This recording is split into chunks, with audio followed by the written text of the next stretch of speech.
शेख हसीना जी साफ कह रहे हैं, हम हिंदुस्तान के हिंदू। अगर सरकारों के बस की नहीं है ना तो हमें छूट दे, 2 घंटे में इन्हें पूरे भारत से खदेड़ के बाहर करेंगे। 2 घंटे में। सन 1971 में हमने तुम्हारी समस्या को अपनी समस्या मान के पाकिस्तान से अलग करके एक आजाद देश बनवा के दिया, लेकिन तुमने हमारे जख्मों पे क्या दिया? यह नरबख्शी। नाम हसीना रखने से दिल हसीन नहीं हो जाते भाईचारा, नाम हसीना रखने से नहीं बढ़ता। तुम्हारे दिलों में जहर भरा हुआ है। और शेख हसीना अब आके मर्द के आगे फंसी है, और अभी तक मर्द के आगे फंसी है। अभी शेर हमारा यूपी में बैठा है तैयार, योगी बाबा बुलडोजर बाबा जिंदाबाद, वो यूपी में तैयार बैठा है। मैडम चिंता न मानिए, आज तक युद्ध नहीं हुआ है। जिस दिन होएगा ना, नाच से उठा देंगे, नाच। ठीक है, हमारे भाइयों पे वहां उंगली ना लग जा। अरे कान खोल के सुन लो, शाहीन बाग के सपने देखने वालों, भारत हिंदू राष्ट्र बनेगा। तुम्हारे बाप में भी अगर दम हो ना, जो आज हैं जिन पे फूल रहे हो, देख लेना रोक के, और उनसे भी पूछ लेना जो कब्रों में लौट गए हैं, जिन पे धूल चढ़ी हुई है और धूल फांक रहे हैं कब्रों में, उनसे भी पूछ लेना। भारत शाहीन बाग नहीं बनेगा कभी भी। भारत ना कभी किसी गजवाए हिंद का हिस्सा बनेगा। भारत हिंदू राष्ट्र था, हिंदू राष्ट्र है, और हिंदू राष्ट्र के साथ बढ़ेगा आगे। हिंदू एक हो गया है, वो समझ गया है कि योगी महाराज का शासन करना, मोदी जी का शासन करना, यही केवल हिंदू राष्ट्र बनाएगा। और हिंदू राष्ट्र में ही इंसानियत को बचाव जो है, इंसानियत का बचाव हिंदू राष्ट्र में ही तय होगा। हमने बहुत राशन बांट लिया, बहुत इन रोहिंग्याओं को, एक एक घर में 72 बच्चों को हमने फ्री राशन खिलाया है। हम अपने हिंदुओं को नहीं पाल सकते हैं? अरे हम पाल लेंगे, हम तो तुम्हें भी पाल लेंगे। तुम आओ जय श्री राम बोलो तो सही। क्यों? क्योंकि तुम्हारा काम कुछ नहीं है, सुई बनानी तुम पे आती नहीं है। पाकिस्तान में इतनी सी बाढ़ आई है तो भीख मांगने खड़े हो गए हैं। इतनी सी बाढ़ आई है पाकिस्तान में तो भीख मांगने खड़े हो गए हैं। अफगानिस्तान में भूकंप आया था तो मोदी ने नाज ना भिजवाया होता तो आज वहाँ भूखे मर रहे होते। तुम हिंदुओं के गले उतार रहे हो, और ये शेख हसीना किस मुंह से आई है? नमस्कार, मैं उर्स अवस्थी और आप देख रहे हैं वो न्यूज़ हिंदी। भारत के अंदर आपने देखा होगा एक के बाद एक घटनाएं हो रही हैं और हिंदुओं को चुन चुनकर किस तरीके से अलग अलग राज्यों में मारा जा रहा था। इसी बीच एक दौरा हो रहा है भारत के अंदर शेख हसीना का, जो बांग्लादेश की प्रधानमंत्री हैं, और उनका दावा है कि जिस तरीके की समस्याएं उनका देश झेल रहा है वही समस्याएं भारत की हैं, और भारत और वो मिलकर के जो है दोस्ती का हाथ आगे बढ़ाएंगे और इन समस्याओं से लड़ेंगे। रोहिंग्याओं पर भी उन्होंने कहा कि रोहिंग्या जो है हमारी भी समस्या है और हम मिलकर के लड़ेंगे। लेकिन उनके दावों में कितनी सच्चाई है? क्या वो वाकई में बांग्लादेश में रहने वाले हिंदुओं के लिए कोई संवेदना रखती हैं, या सिर्फ एक दिखावा जो है हर बार की तरह भारत के साथ किया जा रहा है? तो अमित भाई ये बताइएगा कि बांग्लादेश की प्रधानमंत्री तो यहाँ पर पहुंची हुई हैं, उनका दावा है कि हमारी समस्या आपकी समस्या एक है और मिलकर के हम रिजॉल्व करेंगे। जैसे रोहिंग्या है वो भी आपकी समस्या है, हमारी भी समस्या है। क्या उनके दावों में सच्चाई है, या सिर्फ ये दिल्ली में आकर के एक दिखावा किया जा रहा है, बांग्लादेश जाके फिर हिंदुओं के साथ वैसा ही होगा जैसा होता आ रहा है? देखिए, मैं शेख हसीना जी को एक बात स्पष्ट कर देना चाहता हूँ, ये जितने भी हैं, ये समस्या हमारी और उनकी एक कैसे हो सकती है? पहली बात तो ये, अगर समस्या एक होती तो ये हमारे देश में आके जिस प्रकार षड्यंत्र रच रहे हैं और देश विरोधी गतियों में ये जुड़े हुए हैं, मुझे शेख हसीना जी सिर्फ एक बात को बता दें कि कौन सी ऐसी गतिविधि है भारत में रह के बांग्लादेश के खिलाफ कर रहे हैं। दूसरी बात, ये हमारे देश के अंदर घुसपैठिए जो घुस गए हैं, इन्हें नरबख्शी कहा जाएगा। ये जो नरभक्षी हमारे देश में घुस गए हैं, इन नरभक्षियों का इलाज केवल और केवल एक ही है, इनकी भाषा में इनको देना। और इस हिंदुस्तान में शेख हसीना को मैं साफ कह देना चाहता हूं एक बात, कि सन 1971 में हमने तुम्हारी समस्या को अपनी समस्या मान के तुम्हें एक आज़ाद देश, पाकिस्तान से अलग करके एक आज़ाद देश बनवा के दिया, लेकिन तुमने हमारे जख्मों पे क्या दिया? यह नरबख्शी हमारे देशों में, हमारे अंदर यहाँ घुस के आज हमारे बच्चों को खत्म करने की बात कर रहे हैं, हमारी सरकारों को चैलेंज कर रहे हैं, हमारी राष्ट्र की विचारधारा को खत्म करने का काम कर रहे हैं। इन नरभक्षियों को जवाब शेख हसीना जी साफ कह रहे हैं, हम हिंदुस्तान के हिंदू, और वह हिंदू कह रहे हैं जिन्होंने उस समय 71 की लड़ाई में जब पूर्वी पाकिस्तान को आज़ाद करके बांग्लादेश का नाम देके आपका सम्मान दुनिया में बढ़ाया। ये भारत था जिसने आपको मान्यता दी थी। लेकिन आज आपको इन नरभक्षियों को या तो अपने देश लेना होगा, अन्यथा भारत सरकार इन्हें खदेड़ने का काम करे, नहीं तो हम बाहर निकालेंगे इनको। अगर सरकारों के बस की नहीं है ना तो हमें छूट दें, 2 घंटे में इन्हें पूरे भारत से खदेड़ के बाहर करेंगे, 2 घंटे में। लगातार आप कह रहे हैं कि ये समस्या जो है वो देने वाले ही बांग्लादेश हैं, तो समस्या हमारी एक कैसे हो सकती है? तो क्या ये जो दोस्ताने का जो दिखावा किया जा रहा है, ये सिर्फ इसके बहकावे में हिंदू समाज आएगा? हिंदू समाज बहकावे में ना कई बार आया। जब इन लोगों ने मुस्लिम लीग के आधार पर मजहबी राष्ट्र बना लिए तो हिंदू बहकावे में आ गया, और हिंदू अब बहकावे में नहीं आएगा। वो साफ संदेश दे रहा है कि तुम लोग अपनी मजहबी विचारधारा को थोपने के लिए अपने राष्ट्र और अपने देश को तोड़ने का काम करते रहे हो, ये हमने पढ़ा है। आज मैं एक बात कहना चाहता हूँ, हिंदुस्तान के जितने हमारे हिंदू हैं ये सोए हुए नहीं थे, मेरी बात को समझना।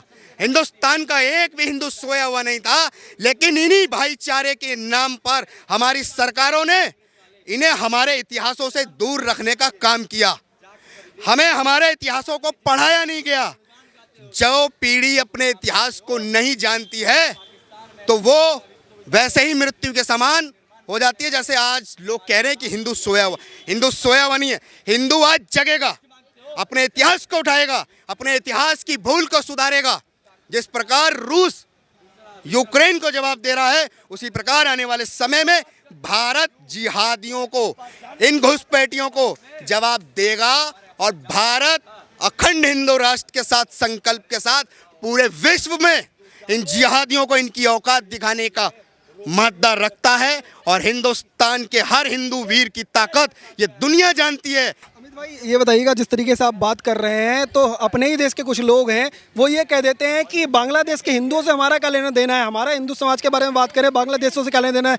तो क्या एक बड़ी वजह है कि आप सब लोग जो है बांग्लादेशी हिंदुओं के लिए भी उसी तरह आवाज़ उठाते हैं जिस तरह से अपने देश के अंदर किसी हिंदू के लिए उठाते हैं? देखिए, बांग्लादेश का हिंदू हो, चाहे म्यांमार का हिंदू हो, और चाहे पाकिस्तान का हो, चाहे अफगानिस्तान में गिनती पे उंगलियों पे गिनने वाले हों, ये सारे हिंदू हमारे हैं।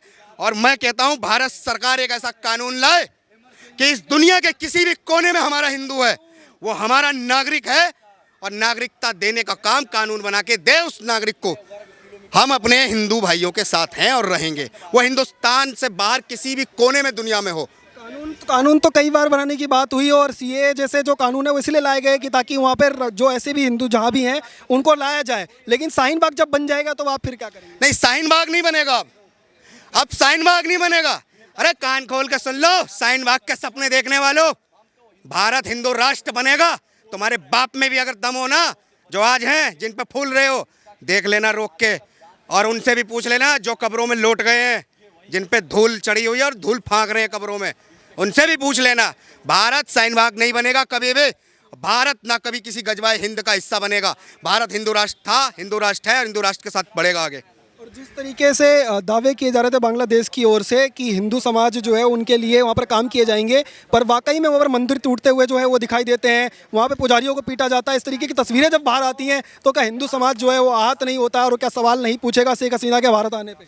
मैं एक बात बताना चाहूँगा आपके माध्यम से, ये जितने भी हिंदुस्तान में जितने बाहर से ये जो राक्षस आके बिना कागजों के रह रहे हैं, इनकी जो विचारधारा है वही विचारधारा इन देशों में रहने वाले लोगों की भी है, सरकारों को चलाने वालों की भी है। सरकारें भी वही चला रहे हैं, और ऐसे राक्षसों को पैदा करने वाले यही देश हैं। हमारे देश में आज 70 साल में जितनी हत्याएं इन्होंने जिहाद के नाम पे की है ना, ये पाकिस्तान और बांग्लादेश के रास्तों से ये आके की है। और समय अब आ गया है कि इनके उन रास्तों को बंद करके इनको सबक सिखाने का समय हिंदुओं ने संकल्प ले लिया हिंदू राष्ट्र का, और देना होगा। अंत में मैं चाहूँगा शेख हसीना के लिए कोई मैसेज देना चाहेंगे कि जिस तरीके से वो यहाँ पर बात करके भाईचारे की बात कर रही हैं, क्या वो भाईचारा जो है वो सिर्फ एक तरफ है और दूसरी तरफ देश में जा करके कुछ और है? देखिए, मैं एक ही बात कहूँगा शेख हसीना जी से, पहले अपने देश के भाइयों में भाई वाला एहसास तो ले आओ। क्यों? जब आपकी कुरान कहती है कि जब तक भाई बन के रहना भाई बन के रह लो और जब मन करे शादी कर लो। पहले भाईचारा वहाँ पर निभाओ, क्योंकि हम लोग तो भाई भाई हैं और हम अपनी बहनों के लिए भी खड़े हैं, अपने परिवार के लिए भी खड़े हैं, अपने राष्ट्र के लिए भी खड़े हैं और तुम्हारे लिए भी खड़े हुए थे। भूले ना, ये तुम्हारे लिए भी खड़े हुए थे। 93,000 सैनिकों का सरेंडर करवाया था। ये वही भाईचारे की देन में अरेस्ट हुए थे, उसी भाईचारे में जो हमारा कत्लेआम करने के लिए तीनों तरफ से साजिश कर रहे थे भारत के लिए। शेख हसीना जी, जो गद्दी मिली है ना, ये हमारे भाई और बहन के सम्मान में पूर्वी पाकिस्तान को बांग्लादेश बना के हमने भाइयों ने दिया। वास्तविकता में अगर भाईचारा किसी को कहोगे तो हिंदुस्तान के लोग निभाते हैं, लेकिन तुम लोगों ने क्या करा है? म्यांमार का दंगा हमने देखा किस प्रकार नरसंहार हुआ, हमने बांग्लादेश में देखा किस प्रकार हिंदू विहीन हुआ, हिंदुओं के मंदिरों को विहीन किया गया, हमने पाकिस्तान में भी देखा। हमें किसी से कोई मतलब नहीं है। भारत संकल्प लेके हिंदू राष्ट्र की तरफ बढ़ेगा और आगे बढ़ता रहेगा। कई बार लोग जो है जब जिस तरीके की तस्वीरें वहाँ से सामने आती है बांग्लादेश से हिंदू पे अत्याचार की, तो वो ये कहते हैं कि हमने एक बड़ी गलती की। भारत ने 1971 में जब हम जीत चुके थे, वहाँ पर पाकिस्तान को हरा चुके थे, उनके सैनिकों को सरेंडर करा चुके थे, तो उसके बदले में हम बांग्लादेश को अपने भारत में मिला सकते थे। क्या ऐसी चीज़ें आप लोग भी विश्वास करते हैं? देखिए, बड़ी गलती की है, बिल्कुल सही बात है, लेकिन मैं एक बात बताना चाहूँगा। एक गलती हमने माफ़ कर दी 47, दूसरी गलती 71 माफ़ कर दी, लेकिन तीसरी गलती का मौका नहीं देंगे और ना ही तीसरी गलती के लिए तुम्हें अपने देश में घुसने देंगे। Clear message. आने वाली सदी विश्व में हिंदू सनातन संस्कृति विश्व गुरु हिंदू राष्ट्र के ऊपर आ रही है। आप लोगों को स्वीकार करना होगा भारत को। अब भारत को अखंड भारत के रूप में स्वीकार करना होगा, चाहे वो कोई भी जिहादी हो, वो अपनी मानसिकता से निकाल दें। भारत का हिंदू और आज की वर्तमान पीढ़ी लड़ना और मुंह तोड़ना जानती है और देगी जवाब। बहुत बहुत धन्यवाद। तो लगातार अमित जी से बात करने की कोशिश करें, उनका ये कहना है कि अगर एक तरफ आप जिहाद करेंगे और भारत के जो निवासी हैं उनके ऊपर अत्याचार करने के लिए रोहिंग्याओं को बांग्लादेश से भेजते रहेंगे बंगाल के रास्ते, और बांग्लादेश में रहने वाले हिंदुओं की रक्षा आप अगर नहीं कर सकते, तो ये भाईचारा जो है इसको दिखाना आप बंद कर दीजिए। सर, एक बार बताइएगा कि जिस तरीके से ये कहा जा रहा है कि शेख हसीना यहाँ पर पहुँची हुई हैं और भाईचारे की बात कर रही हैं और हमारी समस्याएं और आपकी समस्याएं एक हैं, इस तरीके से बातें कह रही हैं, क्या इन पर विश्वास किया जा सकता है? जिन किताबों को ये पढ़ रहे हैं उसमें कहीं भी भाईचारे का उल्लेख नहीं है, ठीक है। उसमें इन्होंने साफ दर्शा रखा है कि गैर इस्लामिक लोग इनके लिए काफिर हैं। बंगाल में जो हम बात कर रहे हैं कि हिंदू मारा जा रहा है, बांग्लादेश में सबसे ज़्यादा बौद्ध हिंदू मारा जा रहा है। ये सुन लें बहन मायावती जी, सुन ले बहन मायावती जी, सुन ले चिराग पासवान जी, सुन ले चंद्रशेखर रावण जो नाम से आते हैं। सबसे ज़्यादा हिंदू बौद्ध वहाँ पे मारा जा रहा है। हम उनके लिए खड़े हैं, हम उन भाइयों के लिए खड़े हैं, क्योंकि हम जानते हैं कि हमारा एक वो सर्वधर्म जो है, हमारा एक श्रेष्ठ धर्म, पौराणिक धर्म, हमारा सनातन धर्म, ये उसी की शाखाएं हैं। चाहे वो जैन धर्म हो, चाहे वो सिख धर्म हो, चाहे वो बौद्ध धर्म हो, ये सब हमारे पंथ हैं और ये सब हमारे भाई हैं, ठीक है ना। और जैसा कि मेरे भाई ने कहा, पूरे विश्व में जितना भी हिंदू है वो सब हमारा भाई है।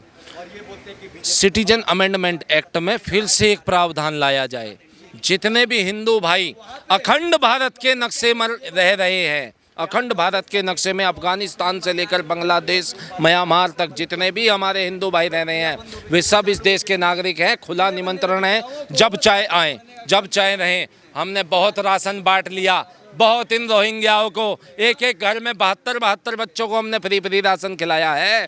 हम अपने हिंदुओं को नहीं पाल सकते हैं? अरे हम पाल लेंगे, हम तो तुम्हें भी पाल लेंगे। तुम आओ, जय श्री राम बोलो तो सही। क्यों? क्योंकि तुम्हारा काम कुछ नहीं है, सुई बनानी तुम पे आती नहीं है। पाकिस्तान में इतनी सी बाढ़ आई है तो भीख मांगने खड़े हो गए हैं। इतनी सी बाढ़ आई है पाकिस्तान में तो भीख मांगने खड़े हो गए हैं। अफगानिस्तान में भूकंप आया था तो मोदी ने नाज ना भिजवाया होता तो आज वहाँ भूखे मर रहे होते। तुम हिंदुओं के गले उतार रहे हो। और ये शेख हसीना किस मुंह से आई है? किस मुंह से आई है? ये भूल गई है। और ये कांग्रेस शिमला समझौता क्या करवाया था इसने? शिमला समझौते में 80-90 हज़ार जो उस टाइम पे हमने बंधक बना लिए थे, उसी टाइम पे अखंड भारत बन गया होता। लेकिन इस कांग्रेस ने कभी भी, क्योंकि ये गांधी का परिवार नहीं है, इसमें 25% चार कम्युनिटी का इसमें सब समावेश है। ये 25% गांधी हैं, ये 25% नेहरू हैं, ये 25% विंची हैं, ये 25% खान है। ये बहुत अद्भुत प्राणी हैं। ये ऐसे ही सोना जो है बनाने, आलू से सोना बनाने की टेक्निक नहीं निकाल रहे हैं। वो उसकी जुबान नहीं फिसलती है, उसकी जुबान नहीं फिसलती है। वो मदरसे में पढ़ के आया है। राहुल गांधी मदरसे में पढ़ के आया है। उसने कोई डिग्रियां नहीं है, वो खुद मदरसे में पढ़ा हुआ है। जब भी वो जो है चावल को दर्जनों में और आटे को लीटरों में नाप रहा है। ठीक है। शेख हसीना अब आके मर्द के आगे फंसी है और अभी तक मर्द के आगे फंसी है। अभी शेर हमारा यूपी में बैठा है तैयार। योगी बाबा, बुलडोजर बाबा जिंदाबाद, वो यूपी में तैयार बैठा है। मैडम चिंता न मानिए, आज तक युद्ध नहीं हुआ है। जिस दिन होएगा ना, नाच से उठा देंगे, नाच। ठीक है। हमारे भाइयों पर वहाँ उंगली ना लग जा। अभी दुर्गा पूजा में 60 से ज़्यादा इन्होंने हिंदू घरों को वहाँ पे अग्नि में जला दिया। ठीक है। आकाश नाम का लड़का है, क्या दोस्त था उस बेचारे का? क्या दोस्त था उस बेचारे का? एक फेसबुक पोस्ट डालना, तुमने उसी को मारा, उसी को FIR करी, वही विक्टिम है, उसे ही तुमने एक्यूज्ड बना दिया। क्या शासन चला रहे हैं? ये शासन थोड़ी, ये गणतंत्र नहीं है। ये खिलाफत के भाई, ये खिलाफत के पुजारी हैं। ये खिलाफत चाहते हैं। हिंदू समाज जो है वो अब समझ चुका है क्या कि ये जो भाईचारे का मैसेज टीवी पर दिखाया जाता है, प्रेस कॉन्फ्रेंस में दिखाया जाता है, पर असलियत जो है वो कुछ और है। हिंदू समाज अब जान चुका है। सनातन धर्म के जितने भी पंथ हैं, चाहे वो हिंदू धर्म है, चाहे वो सिख धर्म है, चाहे वो बौद्ध धर्म है, चाहे वो जैन धर्म है, मेरा एक भाई समझ चुका है कि इनकी किताब में तेरा नाम काफिर ही लिखा है। इनकी किताब में यह भी लिखा है कि ये घात लगा के बैठा है और तुझे मारेगा, तेरी बहन बेटी की आबरू लूटेगा। क्यों? क्योंकि इन्होंने अपनी की नहीं छोड़ी है। ये अपनी बहन को बहन नहीं मानते हैं भाई। ये तेरी को क्या छोड़ेंगे? वो अंकिता बहन, मुजफ्फरनगर का दंगा बताओ, वही बहन जी मायावती, ठीक है ना, बहुत दलितों के लिए आवाज़ उठाती है। मुजफ्फरनगर में यही हिंदू निकल के आया था, जाट भाई निकल के आए थे जब इनके तेल गिरा था। और ऐसा तेल गिरा था कि गांव छोड़ के भाज गए थे, टेंटों में जाकर के रहे थे। ठीक है ना। ये वही मायावती ने फिर जाके बुआ भतीजे का मेल मिलाप कर लिया उसी से, जिन्होंने दलितों की बेटी की आबरू लुटवाई। हिंदू एक हो गया है, वो समझ गया है कि योगी महाराज का शासन करना, मोदी जी का शासन करना, यही केवल हिंदू राष्ट्र बनाएगा। और हिंदू राष्ट्र में ही इंसानियत को बचाव जो है, इंसानियत का बचाव हिंदू राष्ट्र में ही तय होगा। एक बात मैं आपसे जानना चाहता हूँ कि आपने सुना होगा थोड़ी सी बात, अगर भारत के अंदर कुछ भी होती है, बुलडोजर भी अगर कहीं चलता है किसी ऐसे बंदे के ऊपर जिसने दंगे में शामिल उसका नाम होता है, तो ये कह दिया जाता है कि भारत के अंदर जो मुसलमान हैं वो खतरे में है।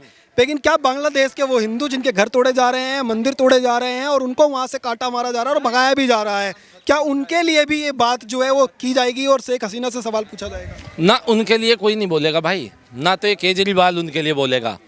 वो ओवैसी, वो पढ़ा लिखा वकील, वो तो बिल्कुल नहीं बोलेगा। वो मदरसाई वकील है, वो ऐसा नहीं है, वो मदरसे का पढ़ा हुआ वकील है, वो बिल्कुल नहीं बोलेगा। क्यों? क्योंकि ये चाहते हैं हिंदुओं को मारना, इनके प्रोपेगेंडे में रहा है भाई। आज तक बताओ किसके ऊपर बोला है? उदयपुर की हत्या के कांड में किसी ने बोला? एक जरा सा कह देते हैं हम तो कंडम करते हैं जी। ये कंडम करने से क्या जाता है तुम्हारा?